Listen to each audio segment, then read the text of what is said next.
In the vast expanse of the galaxy, there exists a classification system that makes even the most hardened alien warriors shudder in fear. Class 15 Deathworlds. Planets so hostile, so utterly lethal, that survival for more than a few hours is considered impossible. These worlds are nature's ultimate killing machines, designed by cosmic accident to destroy any form of life foolish enough to set foot on their surface. For 3 million years, the Galactic Council has maintained detailed records of every species that has attempted to conquer a Class 15 world. The statistics are as clear as they are terrifying. 0 survivors, 0 successful colonies, 0 exceptions. These worlds don't just kill, they obliterate, leaving no trace that intelligent life ever dared to challenge their supremacy. But what happens when a species arrives that doesn't just survive the impossible, they thrive in it? What happens when beings appear who look at a planet that can melt steel with its rain, crush mountains with its gravity, and birth storms that can tear apart starships and call it a bit challenging? The galaxy's about to learn that humans don't just break rules. They shatter entire classifications. And when humanity sets foot on Kythara, 7, the most lethal Class 15 world ever discovered, something unprecedented will happen. The planet itself will begin to crack under the weight of human determination. This is the story of how a species of seemingly fragile bipeds turned the galaxy's understanding of survival upside down, and why the other races now whisper a new phrase in the dark corners of space stations. Humans arrived, and the planet shattered. The emergency klaxons of the Galactic Council's Deep Space Monitoring Station pierced through the artificial atmosphere like the dying screams of 1,000 worlds. Commander Zethkai of the Althari Empire pressed his 6-fingered hands against his auditory organs, trying to block out the sound that had been haunting the station for the past 3 rotations. "Report," he growled, his voice carrying the authority of someone who had witnessed the birth and death of civilizations. Lieutenant Vexra, a young Kytherian with scales that shimmered nervously in the blue light, approached with a data tablet clutched in her trembling claws. "Sir, the readings from Kythara 7 are unprecedented. The seismic activity has increased by 4,000%. The atmospheric pressure is fluctuating wildly, and the electromagnetic storms are impossible," Zethkai cut her off. "Kythara 7 is a Class 15 death world. Nothing lives there. Nothing can live there. The planet has been stable in its lethality for over 2 million standard years." The lieutenant's scales darkened to a deep purple, indicating extreme distress. "Sir, that's what makes this so disturbing. Something is causing the planet to react. And based on our long-range sensors..." She paused, her voice dropping to a whisper. "There are structures being built on the surface." The words hung in the air, like a death sentence. Zethkai felt his triple heart skip a beat. In his 3 centuries of service to the Council, he had seen species attempt to colonize Class 15 worlds before. The results were always the same. Swift, brutal, and complete annihilation. No exceptions. "Show me," he commanded. The main display screen flickered to life, revealing the hellish landscape of Kythara. 7. The planet was a masterpiece of natural destruction, its surface scarred by massive volcanic ranges that spewed molten metal instead of lava. The atmosphere was a toxic cocktail of sulfuric acid, methane, and compounds so corrosive they could dissolve most starship hulls in minutes. Gravity was 3 times galactic standard, enough to crush most known species under their own weight. And that was during the planet's calm periods. During its active cycles, which occurred every few rotations, the entire world became a furnace of destruction. Lightning storms raged with the power of stellar flares. The ground itself became molten, and winds reached speeds that could strip the flesh from reinforced battle armor. But now, impossibly, there were signs of construction. Massive geometric structures rose from the planet's surface like metal mountains, their surfaces gleaming despite the constant acid rain that should have dissolved them instantly. "Enhance Sector 7, Alpha," Zethkai ordered, his voice barely steady. The image zoomed in, and what they saw defied every law of survival in the known galaxy. Not only were there structures, but there were beings moving around them. Small, bipedal creatures that seemed to walk casually across terrain that should have killed them 1,000 times over. "By the void," whispered Vexra. "They're not wearing environmental suits." Zethkai stared at the screen in stunned silence. The beings appeared to be organic, with pale or dark skin tones and only basic clothing. They moved with purpose and confidence, as if the deadly environment was nothing more than a minor inconvenience. "Sir," Vexra continued, her voice growing more alarmed, "I'm detecting massive industrial activity, Whatever these creatures are, they're not just surviving, they're thriving. They've established mining operations, construction facilities, and what appears to be... She paused, rechecking her readings. Agricultural areas. Agriculture? Zethkai repeated the word as if it were a foreign concept. On Kithara. 7? That's impossible. The soil is saturated with compounds that would kill any known plant life. Sir, incoming transmission from the planet's surface. The commander's blood ran cold. No one had ever transmitted from a Class 15 world because no one had ever lived long enough to establish communications. Put it through. The static-filled voice that emerged from the speakers was unlike anything in the galactic databases. It was melodic yet strong, with strange inflections that suggested complex emotional ranges. This is Captain Sarah Chen of the Terran Colonial Expedition to anyone monitoring this frequency. We've successfully established our first settlement on this world and are proceeding with Phase 2 construction. The local environment provides some interesting challenges, but nothing our engineering teams can't handle. We're calling our new home New Resilience, and we're already ahead of schedule. The transmission continued with technical details about mining operations, atmospheric processes, and something called terraforming, but Zethkai had stopped listening. His mind was reeling with the implications of what he was hearing. "Get me a direct line to the High Council," he ordered. "Priority Alpha status."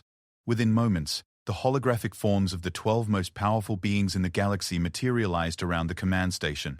The High Council represented every major civilization, each member selected for their wisdom and experience in handling galactic crises. High Councillor Threndai of the Vorthen Collective spoke first, his ancient voice carrying the weight of millennia. "Commander Zethkai, explain the nature of this emergency." Zethkai gestured to the display screen. "Honored councillors, we have a situation that defies all known classifications. An unknown species has not only survived on Kithara 7, but appears to be establishing a permanent colony." The silence that followed was deafening. Several councillors exchanged glances that spoke of shared disbelief and growing concern. Councillor Yithara of the Cephalan hierarchy leaned forward, her massive brain casing pulsing with agitated thought patterns. "Commander, Kithara 7 has a documented kill rate of 100% for any life form above the microbial level. Are you certain your sensors are functioning correctly?" We've run full diagnostics 3 times, Counselor. "The readings are accurate. But that's not the most disturbing part." Zethkai paused, gathering his courage. "The planet itself is changing. Seismic activity has increased dramatically, and our geological specialists believe the planetary structure may be becoming unstable." High Councillor Threndai's expression darkened. "Explain." "We believe these beings, they call themselves humans, are somehow affecting the planet's core systems. Their industrial activities appear to be interfering with the natural geological processes that maintain Kithara 7's deadly equilibrium." The implications were staggering. Class 15 worlds were considered natural constants, unchanging in their lethality for millions of years. The idea that any species could alter such a world was beyond comprehension. Councillor Brixton of the Silicon Confederacy, whose crystalline form chimed with anxiety, voiced what everyone was thinking. If they can survive and modify a Class 15 world, what does that mean for our understanding of biological limitations? What does it mean for the safety of our own worlds? Before anyone could answer, Lieutenant Vextra interrupted with urgency in her voice. "Sir, we're receiving multiple transmissions now. It appears they have an entire fleet in orbit around Kithara 7. The display screen shifted to show space around the deadly planet. Where there should have been empty void, punctuated only by the occasional debris of failed expeditions, there was now a bustling hub of activity. Massive ships moved in orderly formations. Shuttles traveled constantly between the fleet and the planet's surface, and construction platforms were building what appeared to be a space station. "How many ships?" asked High Councillor Threndai. "Initial count shows over 200 vessels of various sizes, with more arriving through what appears to be some form of faster-than-light transportation system. The humans weren't just surviving on Kithara 7. They were colonizing it with the efficiency of a species that had done this many times before." Captain Chen's voice crackled through the speakers again. "This is New Resilience Control to Fleet Command. The atmospheric processes are working better than expected. We should have breathable air in the primary settlement within the next rotation. The mining teams report that the local mineral deposits are incredibly rich, and the construction crews have found ways to use the planet's natural electromagnetic activity to power our facilities. Commander HFY felt a chill run through his exoskeleton. They weren't just surviving the planet's deadly environment, they were harnessing it. High Counselor Threndai stood slowly, his ancient frame radiating an authority that had guided the galaxy for millennia. Commander, I want a full investigation team assembled immediately. We need to understand what we're dealing with. If this species can colonize a Class 15 world, they represent either the greatest opportunity or the greatest threat the galaxy has ever known. Sir, Vexra interjected again. There's something else. Our deep space sensors are detecting similar activities on 17 other Class 15 worlds across the galaxy. The silence that followed was absolute. 17 Class 15 worlds. 17 planets that should have been utterly impossible to colonize, all showing signs of human activity. Counselor Yathara's brain casing pulsed rapidly with intense thought. 17 worlds simultaneously? This isn't exploration, this is systematic expansion. These humans aren't just trying to survive on one impossible world, they're claiming multiple death worlds as if they were garden planets. The implications were staggering. For millions of years, the galaxy had operated under the assumption that certain worlds were simply too dangerous for colonization. These worlds served as natural barriers, dead zones that provided security through their very impossibility. Now, a new species was treating these barriers as if they were merely obstacles to overcome. There's more. Captain Chen's transmission continued. Our geological teams have made an interesting discovery. The planet's core appears to be cooling due to our geothermal extraction operations. We estimate that within a few rotations, Kithara 7 will no longer classify as a Class 15 world. We're essentially taming the planet. Commander HFY looked around at the holographic forms of the most powerful beings in the galaxy and saw something he had never seen before in their ancient faces. Fear. Not just concern or caution, but genuine fear. These humans weren't just surviving the impossible, they were rewriting the fundamental laws of what was possible. And if they could tame a Class 15 world, what else could they do? The galaxy was about to learn that humanity's greatest strength wasn't their technology or their numbers. It was their complete inability to accept that something couldn't be done. When the universe said impossible, humans heard challenging. When physics said deadly, humans heard interesting. And now they had arrived at 17 of the most dangerous worlds in the galaxy, looked at environments that had killed every other species that dared approach them, and decided to make them home. The countdown to a new galactic age had begun, and nobody knew whether it would end in humanity's triumph or in the shattering of everything the galaxy thought it knew about the limits of life itself. 3 rotations after the first contact, the investigation fleet assembled by the Galactic Council hung in space at what they considered a safe distance from Kithara. 7. The massive formation included representatives from every major civilization, armed with the most advanced sensors and protective technology the galaxy could provide. Ambassador Kelfnar of the Hegemony stood on the bridge of the flagship, his crystalline exoskeleton reflecting the eerie light emanating from the planet below. He had volunteered for this mission despite knowing it might be his last. Someone had to make contact with these humans, and as the galaxy's premier xenobiologist, he was the logical choice. "Status report," he commanded, his harmonic voice resonating through the ship's atmosphere. Science Officer Trixel, a Vorthak with multiple sensory organs, approached with data streaming across her neural interfaces. "Sir, the changes to Kithara 7 are accelerating. The planet's electromagnetic signature has shifted dramatically. Surface temperature has dropped by 12% in the last rotation alone, and the atmospheric toxicity levels are decreasing." Ambassador Kelfnar found this information deeply troubling. Class 15 worlds weren't supposed to change. Their deadly nature was considered a cosmic constant, as reliable as stellar fusion or gravitational forces. And the human settlements, they've expanded significantly. We now count 47 separate installations across the planet's surface, connected by what appears to be a transportation network that operates despite the atmospheric conditions. Most disturbing of all, sir, we're detecting what can only be described as recreational facilities. The ambassador's exoskeleton chimed with confusion. Recreational facilities? Yes, sir. Areas that appear designed for leisure activities. Our analysts believe they may have established sporting venues and social gathering spaces. The concept was so alien that the ambassador had difficulty processing it. These beings had turned the most lethal planet in known space into a place where they engaged in recreational activities. "Sir," Trixal continued, "we're receiving an incoming transmission from the planet's surface. It appears to be directed specifically at our fleet. Put it through." The transmission that filled the bridge was clear and strong, without the interference that should have been caused by Kithara 7's electromagnetic storms. This is Director Marcus Webb of New Resilience to the fleet currently observing our operations. We've been monitoring your position for the past few rotations and wanted to extend an invitation. You're welcome to visit our settlement, though we should warn you that our atmospheric processes have only managed to reduce the acid concentration to levels that most species would still find lethal. We've prepared some environmental suits based on our scans of your vessels that should keep you safe during a short visit. The ambassador stared at the communication console in amazement.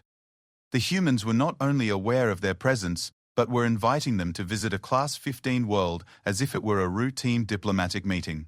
This is Ambassador Kelthner of the Galactic Council. We appreciate your invitation, Director Webb, but I must inform you that our protocols classify Kithara 7 as utterly lethal to all known forms of life. Surely you understand the risks involved. The response came with what the universal translators identified as humor. Ambassador, with all due respect, if we were concerned about risks, we wouldn't be here in the first place. We have it. We've had teams working on the surface for over a rotation now, and our casualty rate is actually lower than most of our mining operations on more conventional worlds. The main hazards we're dealing with are slippery surfaces from the acid rain and the occasional equipment malfunction. Nothing our safety protocols can't handle. The casual tone with which Director Webb discussed surviving on a Class 15 world sent chills through every being on the bridge. These humans spoke of walking on the surface of Kithara 7 the way other species might discuss a trip to their local market.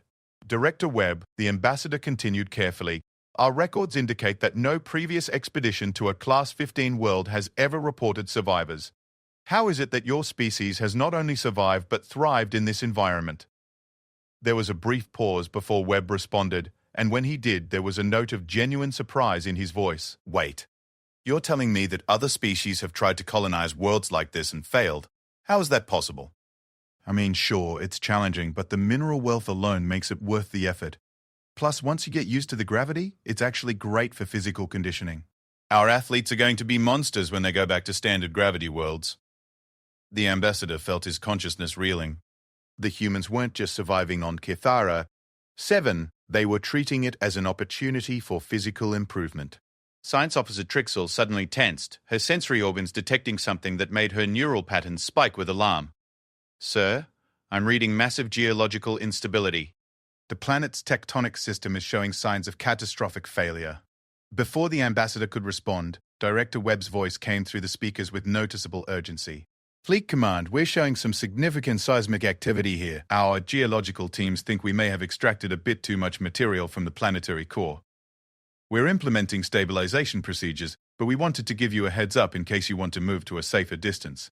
The casual way the humans announced they had accidentally destabilized the core of a Class 15 world left the entire bridge crew speechless. What they considered a minor engineering challenge would have been catastrophic for any other species. Sir, Trixol whispered, the readings indicate that the planet's structural integrity is compromised. If current trends continue, Kithara 7 could undergo complete geological collapse within the next few rotations. Ambassador Kelthnar made a decision that would change galactic history. Prepare a shuttle. I'm going down to the surface. The bridge erupted in protests from his staff, but he silenced them with a gesture. If these humans can walk on that planet's surface, then surely our best environmental suits can protect me for a brief diplomatic meeting. We need to understand what we're dealing with. 2 hours later, the ambassador found himself descending through the toxic atmosphere of Kithara 7 in a specially shielded diplomatic shuttle. The journey that should have been impossible was made routine by human guidance systems that navigated through the electromagnetic storms as if they were gentle breezes. The landing platform they directed him to was a marvel of engineering that shouldn't have been able to exist. Constructed from materials that resisted the planet's corrosive atmosphere, it stood as a testament to human adaptability and ingenuity. Director Webb met him personally, a gesture that would have been unthinkable on any other world. The human stood without environmental protection, wearing only what appeared to be a light protective jacket and some form of breathing apparatus. Ambassador Kelthnar, Webb said, extending his hand in what the ambassador recognized as a human greeting gesture. Welcome to New Resilience. I have to say, your environmental suit is impressive. Our engineers are always interested in seeing how other species handle hostile environments. The ambassador, encased in a suit that represented the pinnacle of galactic protective technology, stared at the lightly dressed human in disbelief. Director Webb, are you not concerned about the atmospheric conditions? Webb glanced around casually. Oh, this? Yeah, it's a bit rough. But our medical teams have developed some pretty effective treatments for acid exposure. Plus, the breathing masks filter out most of the nasty stuff. You should see some of our mining worlds. Now those are challenging. As they walked through the settlement, the ambassador witnessed scenes that defied everything he thought he knew about survival. Human children played in designated areas, protected by force fields that kept out the worst of the atmospheric toxins, but still exposed them to conditions that would kill most adult members of other species. Construction crews worked openly on expanding the settlement, their equipment modified to operate in the corrosive environment. How many of your people are stationed here? The ambassador asked. Currently, we have about 50,000 colonists, with more arriving every few days. We're expecting to reach full settlement capacity of 200,000 within the next rotation.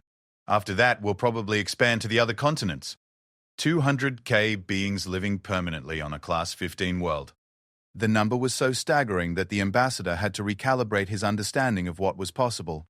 Director, our sensors indicate that the planet's geological structure is becoming unstable. Are you aware of this situation? Webb nodded seriously. Yeah, our deep core mining operations have been a bit more aggressive than originally planned. We've extracted about 30% more material than our initial projections called for. The good news is that we've discovered mineral concentrations that are incredibly valuable.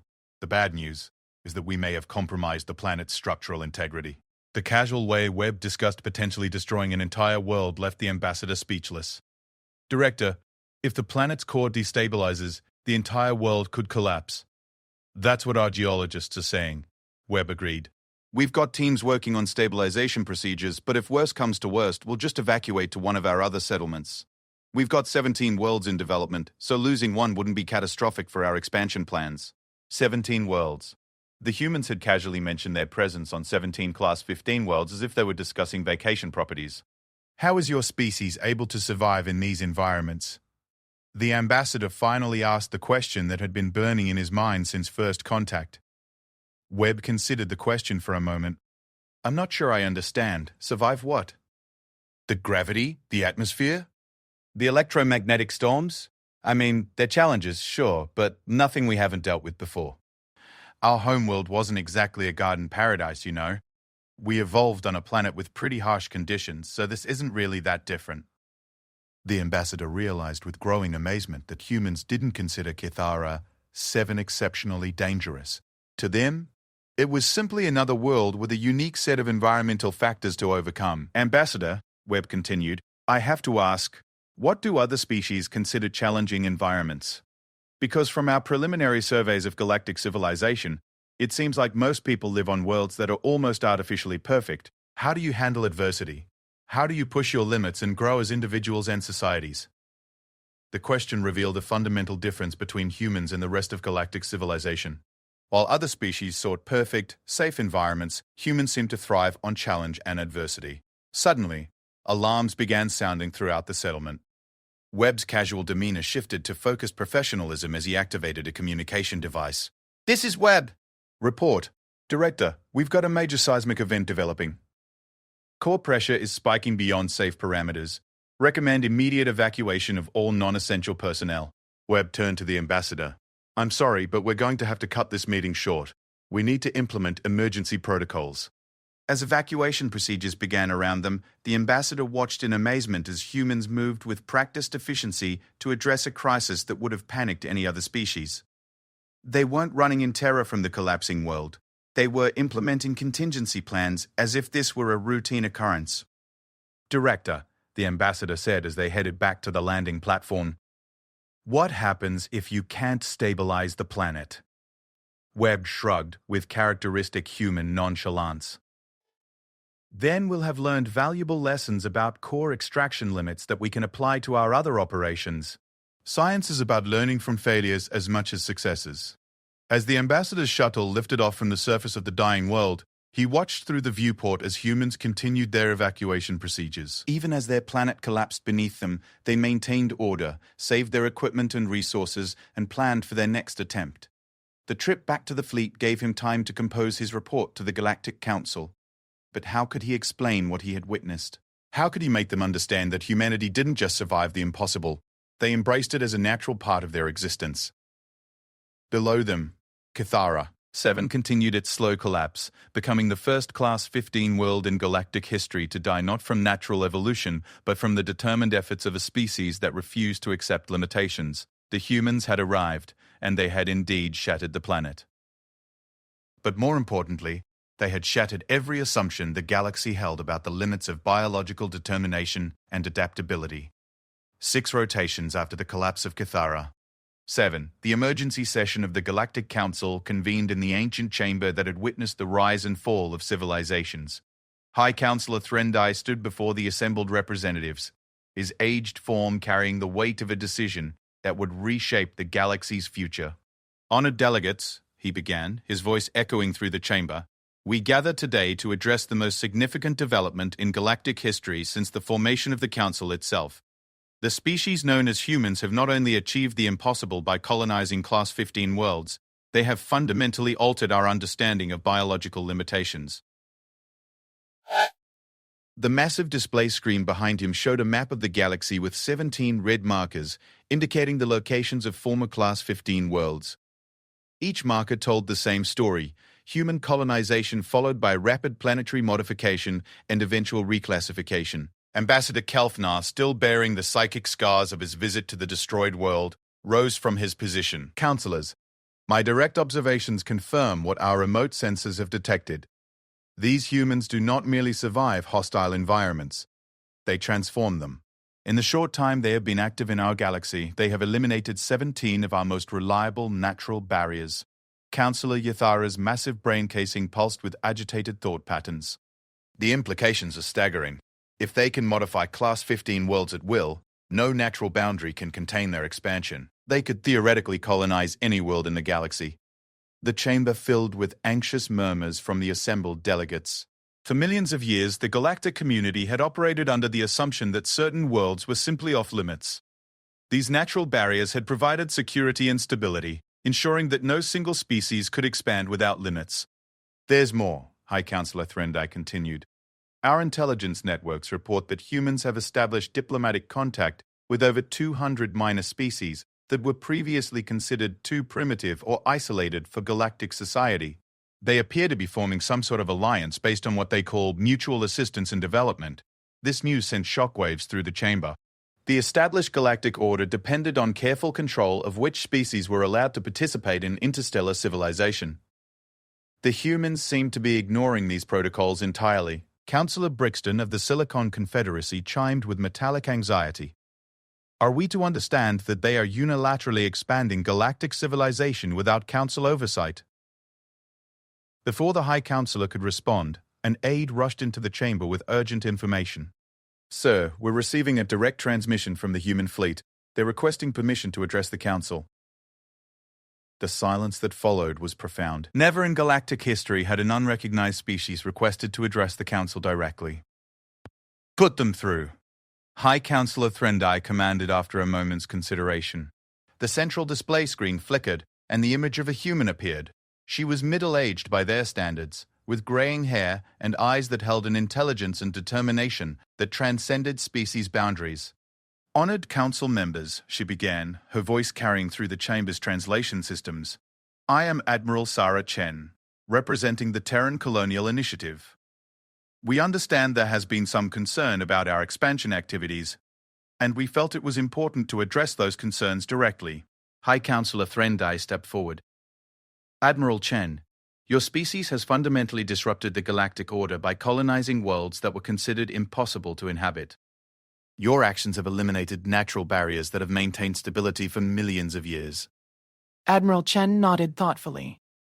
We understand your concern, Counselor. However, I think there may be a misunderstanding about our intentions. We're not trying to disrupt anything. We're simply expanding into areas that nobody else seemed to be using. The casual way she dismissed the significance of Class 15 worlds sent ripples of amazement through the chamber. Admiral, Ambassador Kelfnar interjected. Those worlds were not unused. They were considered uninhabitable by all known forms of life.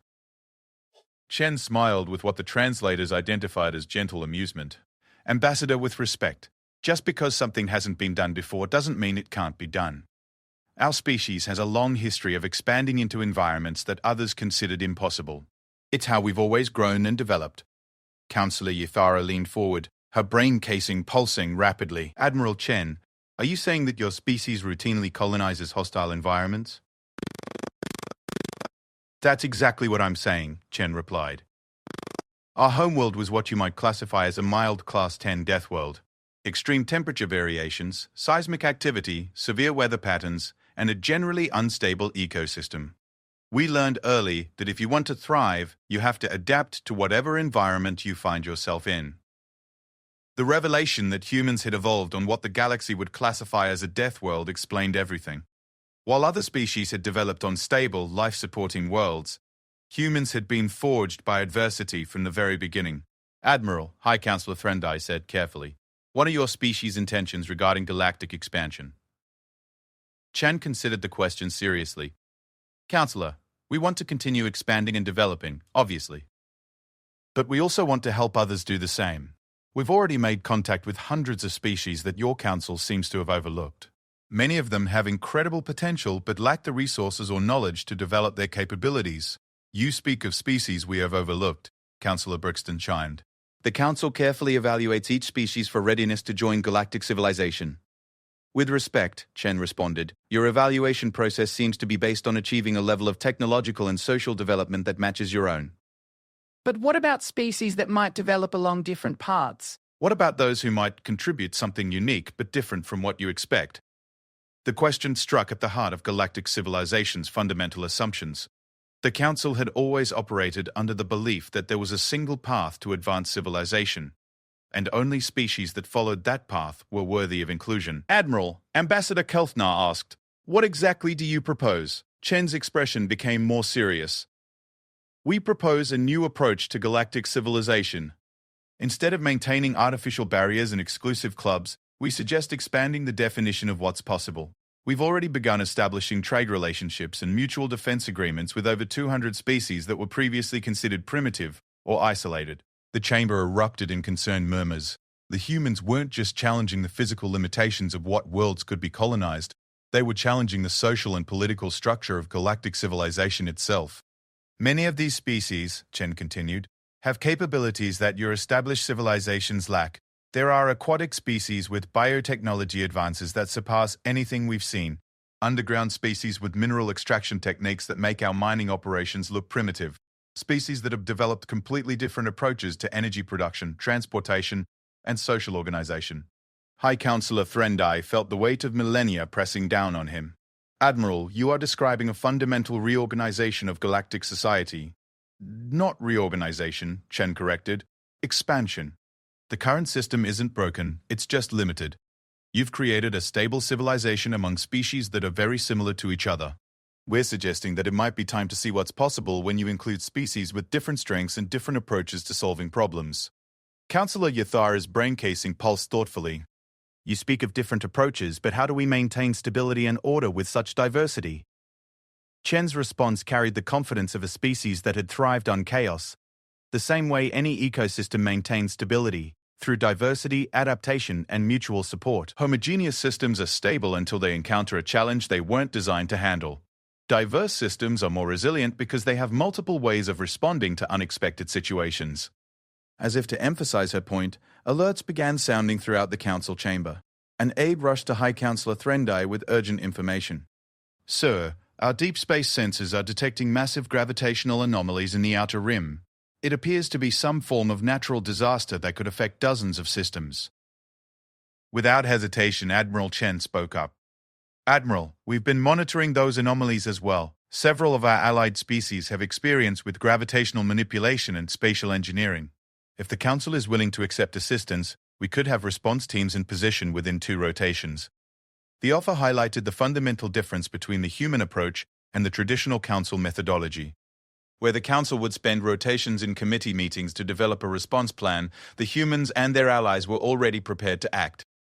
High Counselor Threndai found himself facing the most difficult decision of his long career.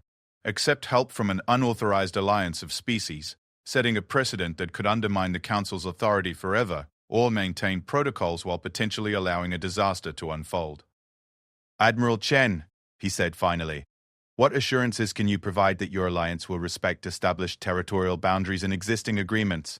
"The same assurances that any neighbor provides," Chen replied. "We'll respect your space if you respect ours, and we'll help each other when disaster strikes. We're not trying to conquer or replace anyone. We're trying to expand what's possible for everyone." The gravitational anomaly alerts intensified, and reports began coming in of spatial distortions affecting inhabited systems. The Council faced an immediate crisis that their traditional methods might not be able to address quickly enough. Ambassador Kelfnar stood slowly. "High Counselor, I recommend we accept Admiral Chen's offer of assistance while opening formal diplomatic channels to discuss the establishment of new protocols for galactic expansion and inclusion." The vote that followed would be remembered as the moment galactic civilization evolved beyond its ancient limitations.